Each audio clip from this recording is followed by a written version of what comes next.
just published, actually, July 22nd, 2025. For this deep dive, we are focusing specifically just on Chapter 1. Our mission really is to unpack the core arguments the author lays out right there in that first chapter. It's a very specific take and honestly a controversial one on human behavior. Motivations too. Okay, so let's get into it. Yeah, and what's really striking about this chapter right from the get-go is how bold the claims are. Adams connects these, deep philosophical beliefs with a very particular reading of a scientific theory and then ties it all to, well, real-world outcomes. Right. So our goal here is just to understand the connections he's drawing in the text. We're just laying out his argument as he presents it in this chapter. Okay, so Matthew Adams kicks off Chapter 1 with this foundational argument. He puts it very bluntly. They chose greed because they convinced themselves that death is the end, no afterlife, no reckoning. He presents this belief that life just ends, no accountability as the kind of root cause for everything else. And what's fascinating is the immediate contrast he throws in. Right after saying that, he writes, but the Quran tells a different story. Ah, okay. So you see, he immediately frames this lack of belief in an afterlife, in accountability, as the key reason behind certain actions. It sets up a very particular worldview from the very beginning, very direct opening. So building from that idea about, mortality, the author then makes this quite significant leap. He links that belief directly to Darwinism, but in a specific way. He writes, blinded by this delusion, they embrace Darwinism not as science, but as a philosophy of survival at all costs. That's a really strong claim, isn't it? Linking a personal belief to how someone interprets a scientific theory. How exactly does he argue that people make that jump, philosophically speaking, in this chapter? Well, that's precisely where it gets interesting and potentially contentious.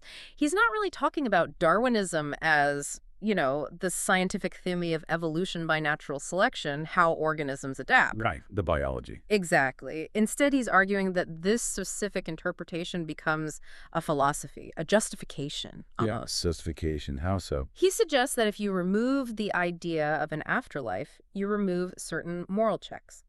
So Darwinism, in this view he's describing, gets adopted not as science, but as a kind of worldview that rationalizes self-preservation and, well, greed above all else, a framework for behavior, essentially. And the results of adopting this philosophy, as he calls it, the author lays them out pretty starkly, he claims.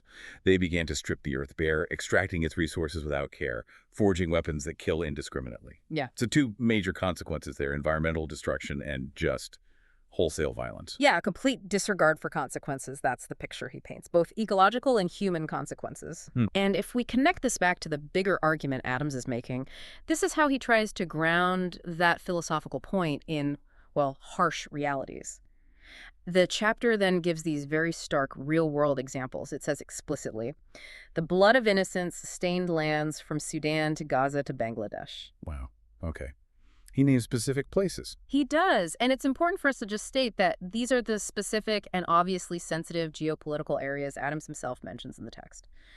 Our role here is simply to report on the author's argument as written. Right. We're just presenting his case from the chapter. Exactly. But you can see the trajectory he draws, right? From a belief about death to interpreting Darwinism a certain way to justifying actions that he claims lead to these specific global tragedies. So pulling it all together then, just from Chapter 1 of Darwinism made them choose greed, Matthew Adams crafts this very pointed argument.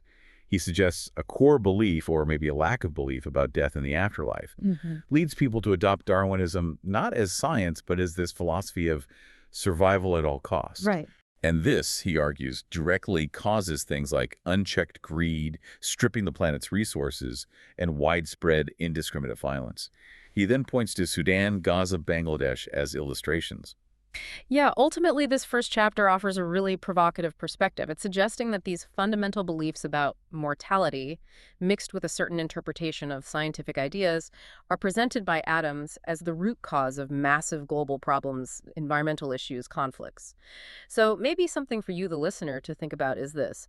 What does it mean to consider how philosophical interpretations, maybe separate from the pure science, could, as this author suggests, be seen as driving real-world actions and outcomes? Definitely a lot to chew on there. Thank you for joining us for this deep dive into Chapter 1 of Matthew Adams's Darwinism Made Them Choose Greed.